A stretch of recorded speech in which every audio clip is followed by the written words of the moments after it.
तो भाई हमारी सीरीज का जो स्टोरी 1 है उसका ये पार्ट 2 है। स्टोरी 1 का पार्ट 2 है। तो अभी तक हमने सुन लिया था कि भाई जो है विक्रम, थोड़ा सा रिकैप करता हूँ। जो है महाराजा विक्रमादित्य जो है विक्रम को अकाल के भाई साहब निकल पड़े।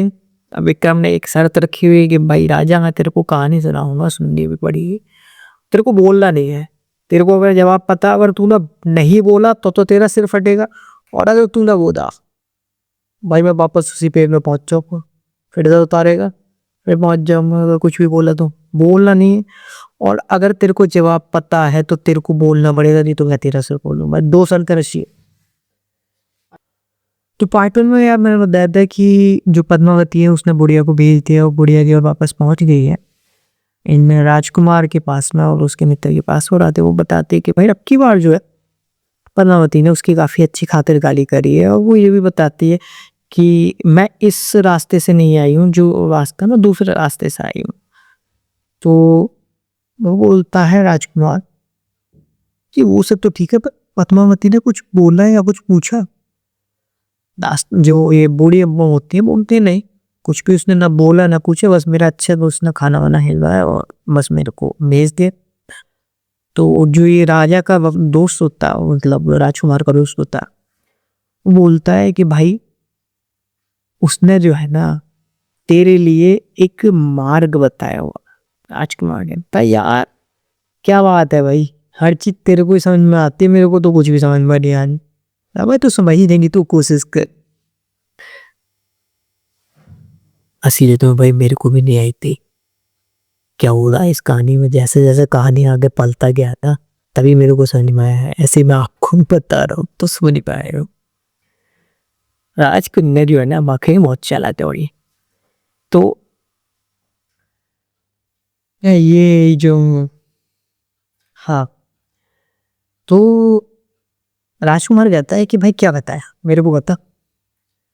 तो भाई जो राजकुमार को दोस्त था वो बोलता है कि उसने बूढ़ी को उस रास्ते से नहीं भेजा जिससे आना हो, तो उसने एक अलग रास्ते से गया। यानी वो तेरे को संकेत दे रही है कि तुम उसी रास्ते से उसके पास पहुंचो जिससे रास्ते से उसने बुढ़िया को भी लिया। रास्ता पूछते बुढ़िया बताती है पूरा, उसी रास्ते से अपना राका पहुंचता। जैसे तैसे पार्टी पहुंचती है, महल में पहुंचती हो। महल में देख के वाइफ है पद्मावती एकदम सुंदर वस्त्रों में तैयार बैठी हुई होती है उसके इंतजार। जब दोनों मिलते हैं तो बड़ा ही बेहतरीन समागम होता है इन लोगों का। और ये जो लोग हैं दोनों राजकुमार और राजकन्या, ये गंधर्व विवाह करते हैं। विवाह जो है हमारे यहाँ पर मल्टीपल वैरायटी के होते हैं। श्रेष्ठ विवाह जो है वो हमारा वही है जो आजकल हमारा हिंदुओं में जो होता है। भाई मैं किसी धर्म विशेष की वो नहीं रहना चाहूंगा, भाई हिंदू का मैं बता रहा हूँ। तो श्रेष्ठ सबसे यही बना जाता है कि भाई आपने माता पिता की सहमति ली, आपको उनके पूरे समाज के बीच में आप साथ फेंक लेके ले हो, ये होता। गंधर्व विवाह का ये है कि चलो छोड़ो, उसको एक्सप्लेन नहीं करना। एक्सप्लेन अगर वो पूछना हो एक पूरा वीडियो बना दूंगा। बाकी ऐसे समझ लो काम सूत्र में ना ये विवाह का भी बहुत अच्छे से उल्लेख है। दूसरा एक ये जो स्ट्रेटेजी थी ना इन लोगों की कि भाई ये जो एक बुढ़िया है या मिठाई है इसका यूज करना पद्मावती से कांटेक्ट बनाने के लिए, ये एक स्ट्रेटेजी है। और इस टाइप की बहुत सारी स्ट्रेटेजी काम सूत्र में इन्होंने एक्सप्लेन है। भाई देखो, एज अ जैन में मैं एडवाइस देना चाहूंगा थोड़ा सीरियस होकर। काम सूत्र बहुत गंदा लगता है सुनने में हमें, बट उस ग्रंथ की अगर आप डिटेल से पकड़ोगे था, उसकी आप डेप्थ को समझोगे, बहुत कुछ सिखा कर जाता है। आज से भाई हजारों साल पहले लिखा हुआ ग्रंथ है, बट उसका जो नॉलेज है स्टिल अभी के टाइम में भी रेलिवेंट है। अगर आप लोगों का मन हुआ उसकी भी कुछ एक्सप्लेनेशन ला सकता हूँ एकदम बेहतरीन लेवल पर। तो अगर उस टाइप का है टॉपिक, बट यार उसके लिए मेरे को चाहिए अच्छा सपोर्ट। वो नॉर्मल व्यक्ति के दिमाग से थोड़ा ऊपर के लेवल का, मतलब जिसको अंडरस्टैंडिंग चाहिए, जिसको हमारे पुराने ग्रंथ समझने का मन है, उन लोगों के लिए है। वो हफ्सियों के लिए नहीं है, क्योंकि उसमें समझ चाहिए। बहुत सारी चीजें सिखाता है वाकई। भाई तुम्हारी ये पोजीशन वो रिसर्च तो उसका पार्ट है, इतना सा पार्ट है उस सब जगह यार। तुम्हारा काम सूत्र तो वही चीज सुनने में आती है कि भाई इसमें तो वो वाली पोजीशन है, गलत समझना, वो है पोजीशन। उससे भी आगे की बहुत सारी चीजें हैं। तो वापस आते हैं अपने मुद्दे पर। ये जो होती है बुढ़िया जो होती है, इसको इन्होंने एक स्ट्रेटजी के रूप में यूज किया और वापस ये पहुंचते हैं, अंदर विवाह हो गया भाई। अब पार्टी छुप के रह रही है राजकुमार जो वहां पर ही महल में छुपते छुपाते रहना। एक दिन उसको ख्याल आता है, तो वो बोलता है राजकन्या से कि यार मेरा मित्र भी मेरे साथ आया हुआ था, और वो जो है वो उस बुढ़िया के पास में ही कहीं पे रह रहा है, तो मैं जो है उससे मिलके आता हूँ, उसका ख्याल लेके आता हूँ। तो राजकन्या कहती है क्या मित्र तुम्हारे साथ? वो सुंदर तो इतनी दोस्तों कुछ भी उसका जिक्र नहीं किया। तो राजकुमार बोलता है कि हाँ मेरे को ध्यान नहीं रहा होगा, पर मेरा मित्र भी आया था और उसी के कारण मैं तुमसे मिल पाया हूँ। राजकन्या को थोड़ा शौक होता है, तेरा उसी के कारण? तेरा अरे वही तो था जिसने मेरे को डिकोड करके बताया कि भाई तुमने क्या क्या मेरे को जो संकेत दिए हुए थे उसका क्या। तो राजकन्या कहती है क्या इसका मतलब तुम वो इंसान नहीं हो जिसने मेरी उस बात को समझा था? कह रहा नहीं मैं तो वो नहीं हूँ, तो मेरे मित्र ने समझा था, मेरे को समझ में नहीं आया। राजकन्या के मन में थोड़ा सा आता है कि यार ये तो गड़बड़। फिर भी राजकन्या अपने मन के विचारों को छुपाकर कहती है कि अरे आपके साथ आपका मित्र आया है, फिर तो भाई आपको जरूर उससे मिलके आना चाहिए, उसका हालचाल लेके आना चाहिए, वैसे भी आपको कई दिन हो गए।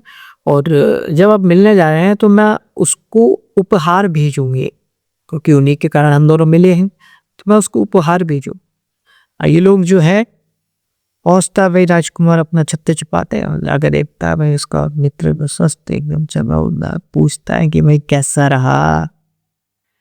ये दो बात तुम समझ पा रहे होंगे, वही एक जो मेल फ्रेंड्स होंगे, जो मेल व्यूवर होंगे वो समझ पाएंगे कि भाई उनके जो मेल फ्रेंड्स होते हैं उनका क्या रिएक्शन होता है जब किसी लड़की से मिल के आते। और यहाँ तो भाई अपना पूरा काम सेट करके आया है, तो वही हाल रहता है उसका। पूछता है कि भाई कैसे रहा, तो कहता भाई तेरी कृपा से ही सब संपन्न हो पाया, और उसको वही दिल से धन्यवाद बोलता है, ये सब रहता। एक दिन बाद जो है, अगले दिन मतलब राजकन्या की जो है पद्मावती जो है, राजकन्या पद्मावती की एक सखी कुछ गिफ्ट और उसके साथ कुछ खाने की चीजें लेके आती है छुपते छुपाते, और बोलती है कि ये पद्मावती ने राजकुमार के मित्र के लिए भेजूंगी। राजकुमार के मित्र को थोड़ा सा डाउट होता है उसकी बातों पर भी, उसकी क्रियाकलाप पर नहीं। राजकुमार भाई अब भी भोला वाला व्यक्ति, उसको कुछ नहीं, उसको लगा भाई सब ठीक है। जब ये चली जाती है तो वो एक लाइन जो बोलते हुए जाती है, स्पेशल राजकुमार का जो मित्र होता उसको ध्यान में रखते हुए कि ये खास आपके लिए भेजे हैं, इनको आप जरूर ग्रहण करना है, क्योंकि ये पद्मावती ने स्पेशल आपको धन्यवाद दिया हुआ। अब ये जो मित्र होता है वो तब तो कुछ नहीं बोलते, जब ये चली जाती है दासी, जो पद्मावती की दासी होती चली जाती, मित्र कहता है राजकुमार से कि राजकुमार कुछ जलवा दिखाओ आपको। कि भाई क्या? कह रहा है ये आपको स्वाद लेना चाहेंगे, ये जो भेजे हुए हैं गिफ्ट और ये पकवान। राजकुमार बिल्कुल मैं स्वाद देखना चाहूँ। कह रहा नहीं, इसका मैं आपको ट्रिगर दिखाता हूँ। वो जो है उसको एक कुत्ते को देता पकवान जो आए हुए होते हैं, पकवान भाई अब स्पेस में पता नहीं क्या था, कुछ ना कुछ रहता पकवान। वो जब एक कुत्ते को खिलाता, कुत्ते की ऑन दी स्पॉट मौत हो जाती है। वाले बोला अरे यार ये क्या है? और राजा का जो मित्र होता है वो बोलता है कि भाई यही है पद्मावती की सोच, वो मेरे को मारना चाहती थी। अब ये पद्मावती मारना क्यों चाहती थी इसको समझो। जो उसकी साइकोलॉजी थी। और ये जो मतलब फ्रेंड भी जो है एक्सप्लेन करता है कि भाई क्यों, और राजकुमार भाई सीधी सी बात है, राजकुमार भी पूछता है क्या कि क्यों तेरे को भाई क्यों मानना चाहिए, तेरे कारण तो हम लोग मिले हैं, तो तेरे को क्यों मानना चाहिए वो। अब जो ये मित्र है वो वहां पर बताता है कि राजकुमारी में ना ईगो बहुत है, जैसे आशिकी की लड़के बोलता है ना, तो भाई उसमें भी ईगो है। समझदार तो वो है, खतरनाक चीजें हैं, एक तो ईगो एक समझदार, दोनों चीजें हैं। और उसको मैं खटक रहा था, क्यों, क्योंकि जैसे तू अभी उसके साथ रहते हुए भी मेरा हालचाल पूछने आया, तो उसको ये खटक रहा था नहीं अगर ये मित्र रहा तो राजकुमार का ध्यान कभी भी 100% मेरी तरफ नहीं रहेगा, उसका ध्यान कहीं ना कहीं अपने मित्र की तरफ ही आएगा, मेरे से 100% वो प्यार नहीं करेगा, इसलिए वो मेरे को रास्ते में से खत्म करना चाह रहे थे। अब अपने मित्र के लिए ऐसा काम देखते मेरा राजकुमार गुस्सा तैयार के बहुत ही खराब बात है। मित्र रोकता है उसको, आप पकड़ भाई गुस्सा नहीं करना, कोई भी लड़ाई दंगा नहीं करना। कहता है क्यों यार, भाई तेरे को मारने की सोच रही थी यार, ऐसा कैसे हो सकता है। जो राजकुमार का दोस्त होता है वो उसका हाथ रोकता है। समझने वाली गेम है यहाँ पर। भाई ने गुस्सा नहीं करा, भाई की स्ट्रेटेजी देखता। तुम अगर इसकी जगह होते ना तो क्या बनाते वो तुम इमेजिन खुद करो, बट भाई की स्ट्रेटेजी देखो, जो मंत्री है उसकी बोलता है कि भाई तेरे को गुस्सा नहीं करना, तेरे को एक काम करना जो मैं बताऊंगा। अब ये जो काम है भाई उसकी प्लानिंग देखो किस लिया। बोलता है कि यार राजा का छोटा बेटा मरा रहा है, उससे पूरा, हाँ यार ये मैं बताना भूल गया, ये वाला जो दिन था जिस दिन ये पूरा सब कांड हुआ है, उस दिन मेरे राजा का छोटा बेटा मरता था। वही राज्य में राजा का बेटा मरा, वही शोक का माहौल है, दूसरा अफरा तफरी भी रहेगी, वही लोगों में चर्चाएं रहेंगी बहुत। बोलता है कि यार चहल पहल बहुत रही, बहुत चहल पहल भी वहां पर आज में, तू जो है जैसे तैसे उसके यहाँ पर पहुंचना राज करने, जो पद्मावती है, और पद्मावती को इतनी मदिरा पिलाना, मतलब इतनी शराब पिलाना, इतनी शराब पिलाना कि वो बेहोश हो जाए, और बेहोश भी इतनी कि वो मृत समा, मतलब कहता है जिसे कहते हैं ना भाई एकदम चूर कर देना पिलाकर, इतना चूर कर देना। उसके बाद बोलता है कि भाई जब पिला के बेहोश हो जाइए वो, तो एक त्रिशूल को गर्म करना और कैसा मार देना। नहीं भाई ऐसा नहीं होता, मजाक कर रहा हूँ। कहता त्रिशूल को गर्म बनना और पद्मावती ही जांग पर एक निशान बना देना उससे, मतलब गरम त्रिशूल होता उससे एक निशान बना देना, निशान भाई जलाना नहीं, निशान। और पद्मावती के गहने को एक अपना जो गठरी में इकट्ठा करना, और रस्सी के सहारे जिस रास्ते से तुम गए थे उसी रास्ते से आ जाना, सीक्रेट मतलब जो रास्ता था ना, जैसे वही पहले गया था उसी रास्ते से आ जाना। इसके बाद जो मुझे उचित लगता है वो मैं तुम्हें करूंगा। स्ट्रेटेजी देखो, मैं फिर तो बताता हूँ, थोड़ा सा कॉम्प्लेक्स हो रहा हूँ।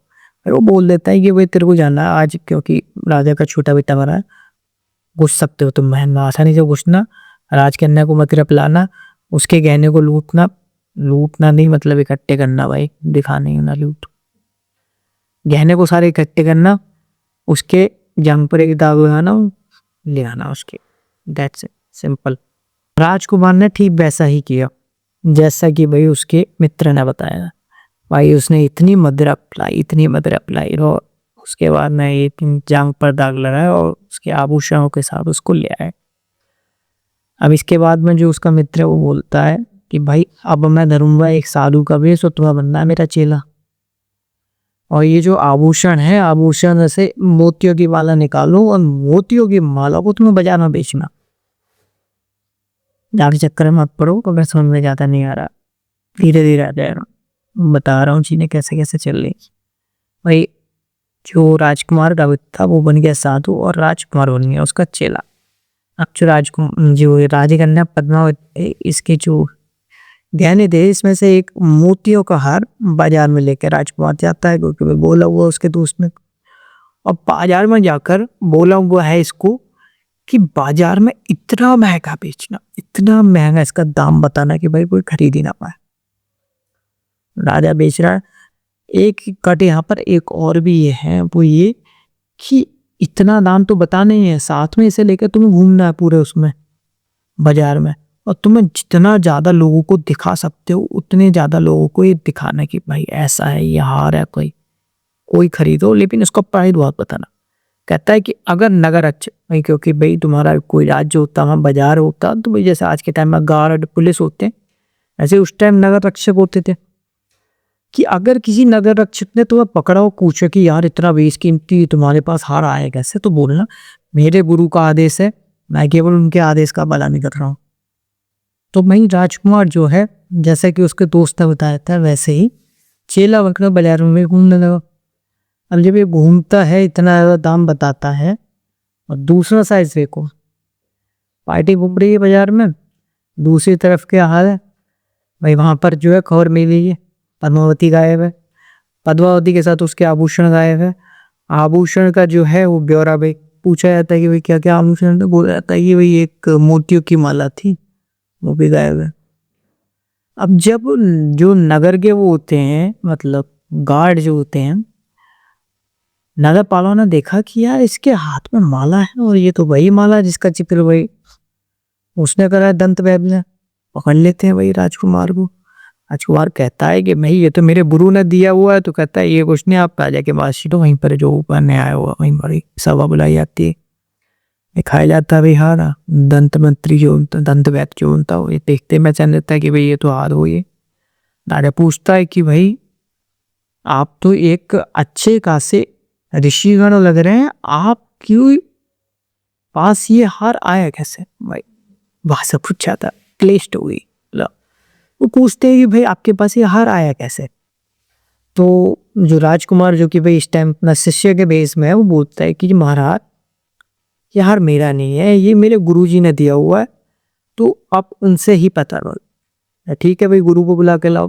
राजकुमार जाता है, वही लेके आता है। अब गुरु कौन है? गुरु तो वो ये भाई राजकुमार का दोस्त जो साधु बन के आए हैं। साधु महाराज वही जो गुरु बन के आया हुआ है, तो पहुंचता है उसका मित्र, राजकुमार का मित्र सभा में। राजा पूछता है कि भाई साधु महाराज पहले तो प्रणाम, ये बताइए आपके पास ये माला कहाँ से आई? अब साधु महाराज बोलते हैं कि जी हम तो ठहरे वही साधु व्यक्ति, अब जी महाराज असल में ये हमारी है नहीं, ये हमने किसी से पाई है, और पाई भी कहना अच्छा नहीं होगा, हमने बलपूर्वक पाई है। पूरी सभा जो बड़ी आश्चर्य में होते, कहते क्या मतलब? कहता है कि अभी कुछ ही टाइम पहले की बात है, मैं जो है जंगल में तप कर रहा था, और तप करते हुए रात में जो है एक योगिनी आती है, और उसके हाथ में एक किसी राजपुत्र का हृदय होता, वो उस हृदय को काल भैरव को समर्पित करती है, जिससे वो बड़ी ही शक्तिशाली हो जाती है। वो शक्ति के आवेश में मेरे को परेशान करने लगती है। अब भाई हम तो थे तपस्वी साधु व्यक्ति, हमने भी जो है अपनी शक्तियां उसे दिखाई। मतलब ये भाई पूरी कहानी सुनाई जा रही है, किसने? मंत्री पुत्र राजा, और राजा की पूरी सभा में ये कहानी सुना रहा है। पूरी कहानी भाई पंद्रह है, ऐसा पार्टी बोल रही है, फेंक रही है भाई एकदम अलग लेवल से। अरे हम तो ठहरे तपस्वी भाई साहब, हमने अपनी शक्ति दिखा दी उसे, हमने अपने शक्ति के बल पर उसको भस्म करना चाहा, लेकिन वो भी फिर भैरव को उसने जब आहुति दी तो वो भी शक्तिशाली हो गई थी। अब जब हम उसे वश में करना चाह रहे थे, तो वो हमारे वश में तो आने पाए, लेकिन उसके गले में हमें ये मोती की माला पकड़ना आ गई। ना मोतियों की माला पकड़ ली, वो हमारी कैद से निकल गई। अब जो ये सिनेरियो है, यहाँ पर एक चीज और है, अब पद्मावती भी जो है वापस आ गई है। कहाँ से आई है, कैसे आई है, इस पर ज्यादा ध्यान नहीं, पद्मावती भी वापस आ चुकी है। माला को जब राजा देखता है करीब से, तो राजा पहचान लाता है ये वही माला है, और ये दंत वैद्य की ही माला है। और ये राजा पहचान इसलिए लेता है क्योंकि वो माला राजा ने ही दंत वैद्य को दी थी, दंत वैद्य से वही उसकी पुत्री को पहुंच गई। सॉरी। तो राजा देख के पहचान जाता, कहता क्या सबूत है आपके पास कि भाई आपने उसको पकड़ा? तो वो बोलता है कि जब मैं उससे युद्ध कर रहा था योगिनी से, उसकी जांग पर एक दाग था, समझे? तुम समझे कैसे? जानबूझ के वो जो बोला था ना उसने कि भाई राजकुमार से कि भाई त्रिशूल से एक दाग बनाना जान कर, वही वाली चीज अब उसने रखी है साधु ने, मतलब जो मंत्री है, मंत्री का बेटा, कहता उसकी जांग पर एक दाग था। अब ये लोग अंदाजा लगाते हैं यार जो मेरा पुत्र मरा था उसी रात में पद्मावती गायब हुई। तो राजा जो है भाई वो आदेश देता है अपने जो उसकी सेवकाएं होती है कि भाई चेक करो इसके जान पर कोई दाग तो नहीं। अब भाई जब चेकिंग होती है तो जान पर दाग निकलता है। राजा बड़ा गुस्सा होता है, क्योंकि भाई साधु ने तो कहानी ये सुनाई है ना कि भाई एक राजकुमार का दिल होता है उसके पास और वो उसकी उसने आहुति दी है। वो ये मानता है कि भाई ये एक जादूगर नहीं है और इसने ही मेरे पुत्र की हत्या मरी है। आने बड़ा गुस्से में आ जाता। दंत मंत्री दंत वैद्य जो होता वो समझाने की कोशिश करता पर राजा भाई समझने की नहीं करता। तो ये लोग जो है पूछते हैं कि भाई साधु महाराज इसको जो है मृत्यु दंड दिया जाए या फिर आपके पास कोई और वो है, क्योंकि चोर तो यही है और इसने मेरे पुत्र की हत्या करी है तो इसको छोड़ा नहीं जाएगा। तो मंत्री बोलता है जो साधु का वेश में, महाराज आप इसको मृत्यु दंड मत दीजिए, एक नारी को मृत्यु दंड देना उचित नहीं होगा। आप इसको निर्वस्त्र शहर जो नगर है उसमें घुमाइए और इसको राज्य से निर्वासित करो, मतलब राज्य से निकालो। कहता है कि मतलब इसकी इज्जत को खत्म कर दो और इसको राज्य से निकालो। राजा ठीक वैसा ही करता है, भाई नगर से घुमाया जाता है, उसको नगर से निर्वासित कर दिया जाता। अब ये जो निर्वस्त्र होता है ये वाला, इसका पीड़ा तो बहुत होती है उसको और वो आत्महत्या करने की भी सोचती है। आत्महत्या करने ही वाली होती है तभी ये जो मंत्री और राजकुमार दोनों पहुंच जाते हैं अपने असली वेश में उसके पास। आत्महत्या करने से उसे रोकते हैं, बताते हैं कि भाई ये जो पूरा जो क्रियाक्रम है वो तुम्हें यहाँ से निकालने के लिए रचा गया था। स्टोरी कुछ जाति खतरनाक होगी, बट स्टोरी एक्चुअल में यही इतना बड़ा इन्होंने क्रियाकलाप उसको लड़की को निकालने के लिए किया। उसके बाद में राजकुमार उसको लड़की को अपने राज्य में लेके गया, सुखपूर्वक उन्होंने जीवन व्यतीत करा। तो कहानी होती है यहाँ पर खत्म।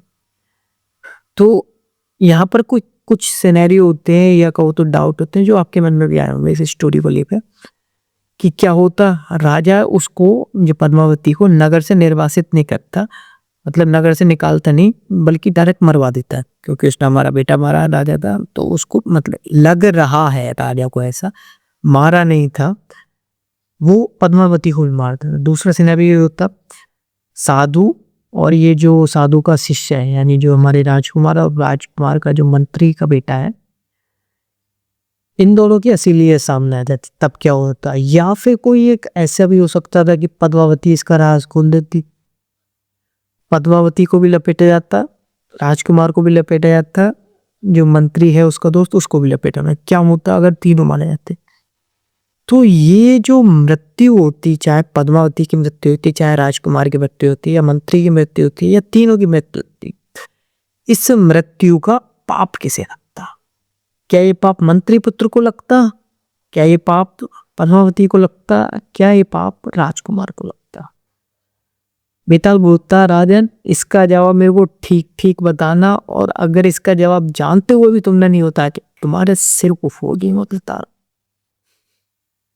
सिर फोड़ दूंगा वाली जब बात सुनी ना तो भाई राजा ने अब जो है अपना मौन व्रत खोला। वो बोला देखो महाराज इसमें जो है ना तीनों का ही कोई दोष नहीं था, मतलब तीनों का पाप नहीं लगता, तीनों को पाप नहीं लगता। जैसे आप सोच रहे हो वैसे मैं सोच रहा हूँ, वैसे ही वेताल पूछता है क्यों राजन तुम्हें ऐसे क्यों लगता है कि भाई तीनों को पाप नहीं लगता? बोलता है कि भाई पद्मावती और राजकुमार दोनों तो ये कामाग्नि में अंधे थे, इनका समर्थक था इनका मित्र, तो ये तीनों जो है वो एक ही लक्ष्य की प्राप्ति के लिए धूर्त यानी गिरा हुआ कर्म करते। वो बोलता है यार गलती जो थी वो असल में राजा की थी। यहां पर आपको भी डाउट हो रहा होगा राजा की गलती कैसे है, राजा की गलती कैसे हो सकती है, काम तो इन्होंने करा। राजा की गलती ऐसे होती उसको पता करना चाहिए था कि पीछे की सच्चाई क्या है, और उसको ये भी समझना चाहिए था कि धूर्त व्यक्ति का चरित्र कैसा होता है, वो कितना नीचे तक जा सकता है। क्योंकि जब व्यक्ति कामाग्नि में लिग्न होता है तो उसकी सोच समझ गिर जाती है, वो फिर निकृष्ट कोटि की जो प्लानिंग, ये प्लानिंग वैसे काफी अच्छे लेवल की थी, बट एग्जीक्यूट काफी लो लेवल पर करी गई। क्योंकि इसमें जो एक इवेंट था ना कि भाई निर्वस्त्र करते शहर से निकालना, ये एक अच्छी नारी के लिए आत्महत्या वाला ही हाथ था। बट क्योंकि स्टोरी है हाइपोथेटिकल, हम मान लेते हैं। भाई बेताल भी सुना रहा, दो ऑथेंटिसिटी की उतरी है गेम में, बट हाँ स्टोरी अच्छी थी तो बनवा गया था। वो बोलता है कि धूर्त व्यक्ति के चरित्र का सही से आकलन ना करना ये राजा का दोष है, ये राजा का फर्ज बनता है कि वो एक अच्छे से इसका प्रजा को जो है समझे, वो हर व्यक्ति को समझे, व्यक्ति व्यक्ति की परख कर पाए। तो पाप का भागी जो है इन तीनों में से कोई नहीं होता, बल्कि राजा होता। बेताल ने जब उसकी ये वाली बात सुनी तो बेताल को बड़ी जोर के हंसी आई। अब हंसने का उसका कारण ये था क्योंकि राजा ने अपना सिर बचाने के कारण अपना ही जो एक शर्त थी दूसरी वो तोड़। कि शर्त ये थी कि अगर पता होते हुए नहीं बोला तो बेताल सिर फाड़ देगा, बट अब राजा ने क्योंकि जवाब दे दिया, बेताल उड़ जाता है और अपना वापस उसी से जो पेड़ होता है उसी की तरफ भागने लगता। राजा उसका पीछा करता और बेताल हंसते हंसते उसी जगह पर पहुंच जाता है और वापस उसी पेड़ पर लटक जाता। तो आपको क्या लगता है बेताल को वहां पर तो आपको क्या लगता है राजा को वहां पर जो है बताना चाहिए था या फिर चुप रहना था?